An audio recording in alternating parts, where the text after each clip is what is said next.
Hey everybody, it's Jason with Parallel Reality coming back with you here today with an article from Breitbart dated April 9th, and this kind of falls under the, you get what you effing deserve quote from the Joker movie, and also, gee, I didn't think this was going to happen. I say that with all the sarcasm that you could possibly muster.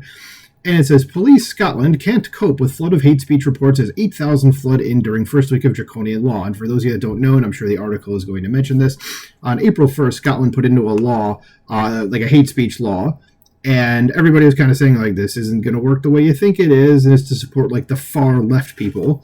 And immediately after the law went into effect, people started sharing out a video of their prime minister, who is of Pakistani descent, disparaging white people, which goes against the actual law that they made. And I think it's going to say this, or at least I saw it somewhere, I don't know if it was in this specific article, that there were something like most of these reports that came in were about his particular speech. So they were essentially saying, you're the one that made the law and put it into effect, but you're the one that broke the law, sort of thing. So let's just go into it. I just think this is kind of funny. And again, it's a get you what you effing deserve sort of thing.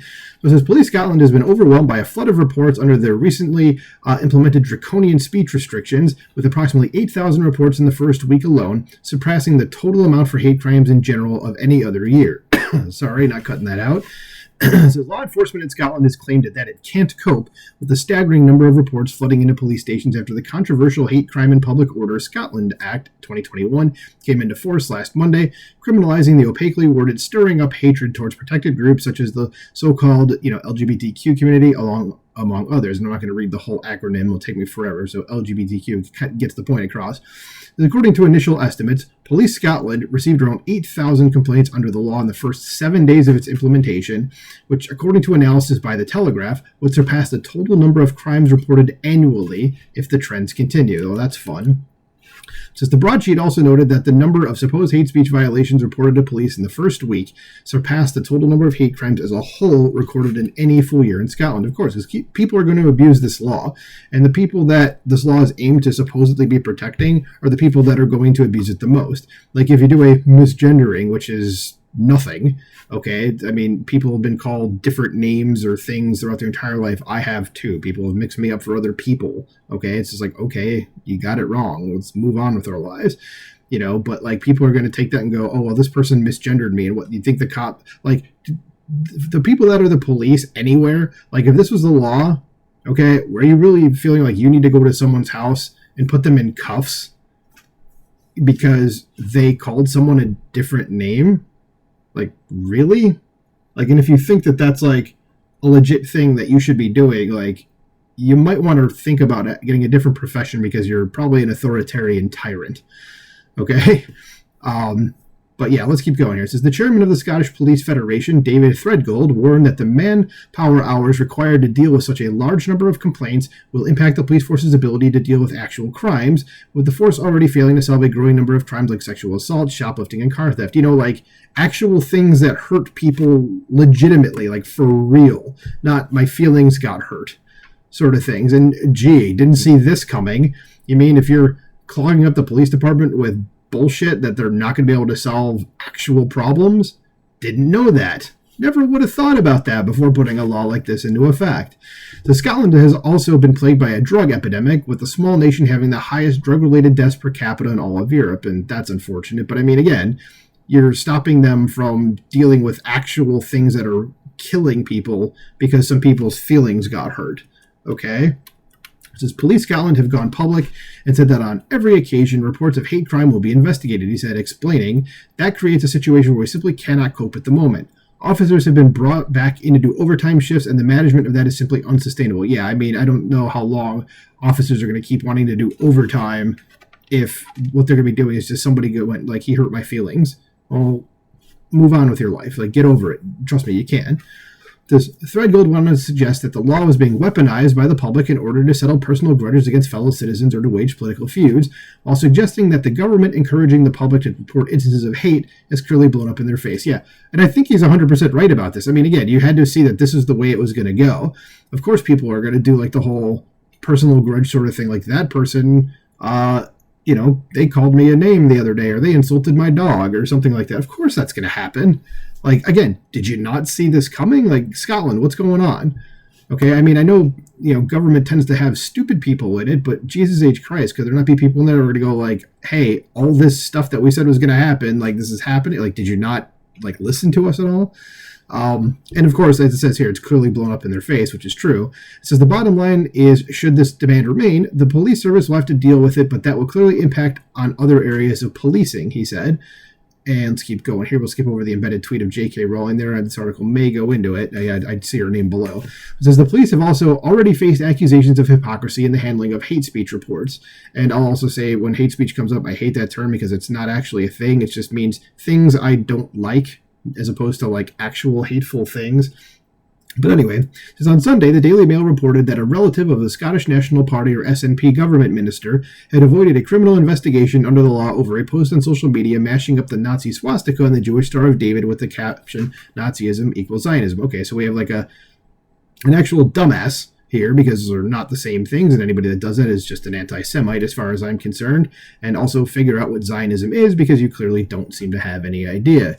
As according to the paper, the woman who reported the post to the police, a former police officer herself, was told that the complaint would not be pursued because she was not Jewish.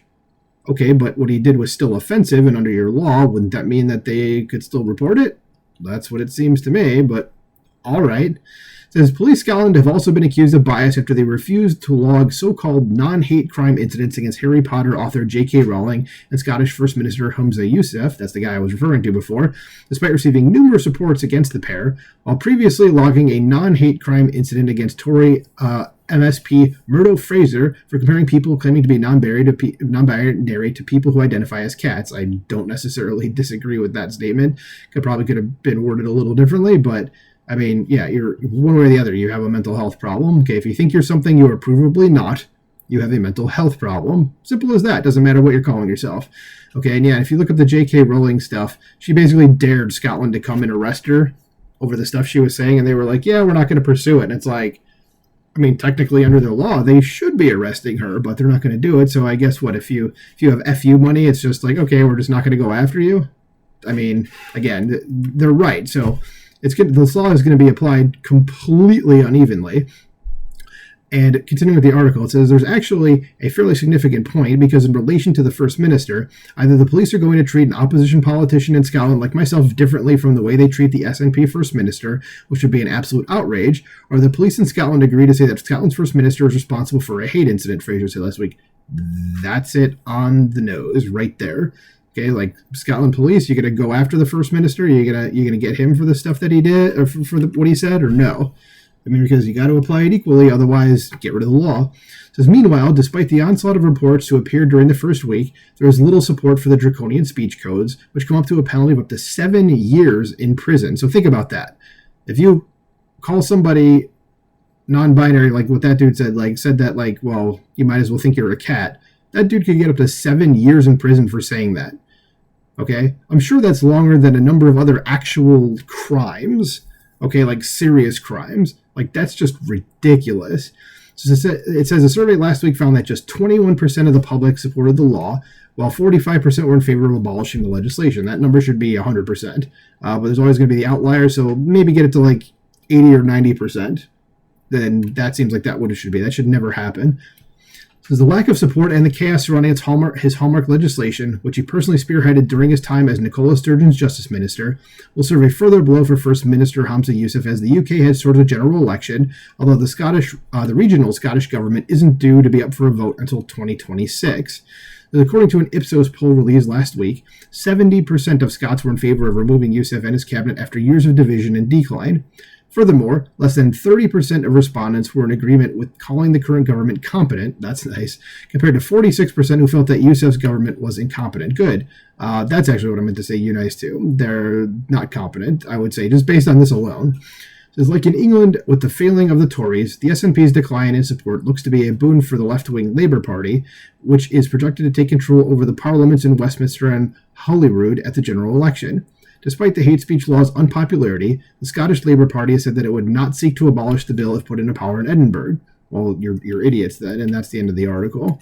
So I find this funny in a very sort of, well, I'll use that word there, draconian way. And it's like, you guys implemented a law, and of course it's backfiring, and how did you not see this coming? I don't get it. But let me know what you guys think about this. If you're in Scotland and you happen to listen to this, first of all, hello.